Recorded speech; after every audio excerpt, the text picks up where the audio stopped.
Arnold के पास Aladdin का चिराग है और अगर वही चिराग आपको मिल जाए तो क्या आप आर्नोल्ड बन जाएंगे? जवाब आपको हैरान और परेशान कर देगा। वीडियो को पूरी देखिए। चैनल को सब्सक्राइब नहीं किया तो पहले सब्सक्राइब कर दीजिए और अगर वीडियो पसंद आए तो बाद में लाइक भी जरूर कर देना। मैं गुरप्रीत सिंह मल्ली, हेल्थ गुरु। आर्नोल्ड मुंह में सोने का चम्मच लेकर पैदा नहीं हुए थे, बल्कि उनके बचपन पर बहुत सारा बोझ था। इसी बोझ ने आर्नोल्ड को बनाया, लेकिन इसी बोझ के कारण उनके भाई मेनहार्ड टूट गए। जब आर्नोल्ड अपने सपनों के देश अमेरिका पहुंचे और कामयाबी उनके पैर चूमने लगे तो दूसरी तरफ उनके भाई मेनहार्ड शराब के नशे में गाड़ी चलाते हुए एक्सीडेंट के कारण मौत का शिकार हो गए। दोनों भाइयों का बचपन काफी सख्त था, क्योंकि दूसरे विश्व युद्ध के कारण ऑस्ट्रिया गरीबी और भूखमरी का शिकार था। आर्नोल्ड के माता पिता थोड़े ज्यादा ही सख्त स्वभाव के थे और इसका कारण उस टाइम के हालात भी थे। हालात और माँ बाप की ये सख्ती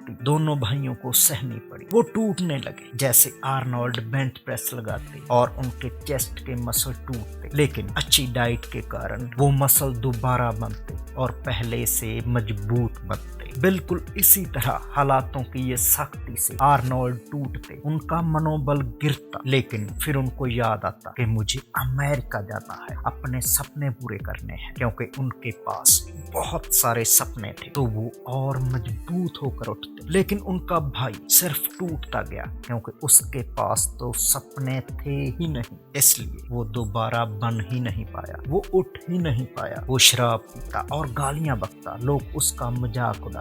आर्नोल्ड कहते, देखना मैं एक दिन अमेरिका जाऊंगा। लोग फिर हंसते और मजाक उड़ाते। आर्नोल्ड के भाई पढ़ाई में ज्यादा होशियार थे, इसलिए वो आर्नोल्ड से थोड़े लाडले थे। उनकी मांगें कुछ हद तक पूरी हो जाती थी, लेकिन आर्नोल्ड की नहीं। एक बार आर्नोल्ड ने नए कपड़ों की मांग तो आर्नोल्ड के पिता ने कहा, हमारे पास इतने पैसे नहीं है, नए कपड़ों का ज्यादा ही शौक चढ़ा है, तो खुद कमाओ और कपड़े खरीद लो। यही वो टाइम था जब आर्नोल्ड को अलादीन का चिराग मिला। आर्नोल्ड थोड़े उदास होकर गांव की झील पर चले गए। वहां आइसक्रीम की एक दुकान थी। वो उस दुकान वाले के पास गए और बोले, झील की दूसरी तरफ जो बहुत सारे लोग हैं, हो सकता है वो भी आपकी आइसक्रीम खाना चाहते हो, लेकिन आलस की वजह से खरीदने ना आते। मैं आपकी आइसक्रीम वहां जाकर बेचूंगा, आप मुझे कमीशन दे देना। दुकानदार को सुझाव अच्छा लगा। उसने एक डिब्बे में आइसक्रीम डालकर आर्नोल्ड को दे दी। आर्नोल्ड झील की दूसरी तरफ जाकर आवाज लगाने लगे, आइसक्रीम ले लो, आइसक्रीम ले लो। कुछ ही देर में उनकी सारी आइसक्रीम बिक गई। वो वापस आई। अब दुकानदार ने एक बड़ा डिब्बा लिया, उसके नीचे बर्फ रखी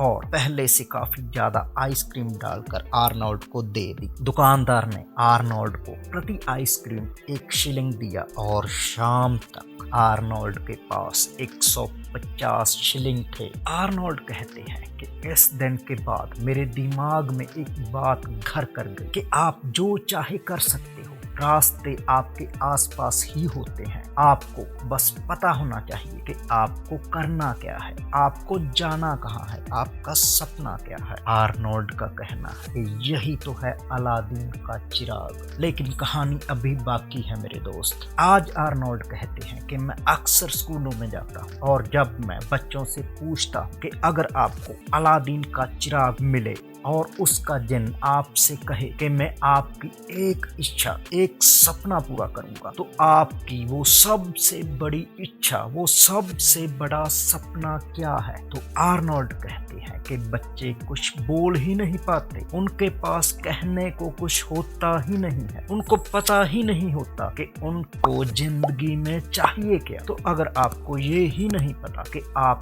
करना क्या चाहते हो, आपका जन्म किस काम के लिए हुआ है, आपका कोई गोल ही नहीं है, आपका कोई सपना ही नहीं है, तो आपके सपने पूरे कैसे हो सकते हैं? यकीन मानिए, फिर आपके लिए अलादीन का वो चिराग सिर्फ एक सजावट की चीज होगा, और या आप इस अलादीन के चिराग को कबाड़ में बेच देंगे। वीडियो अच्छी लगी तो लाइक कर दीजिए। Thank you.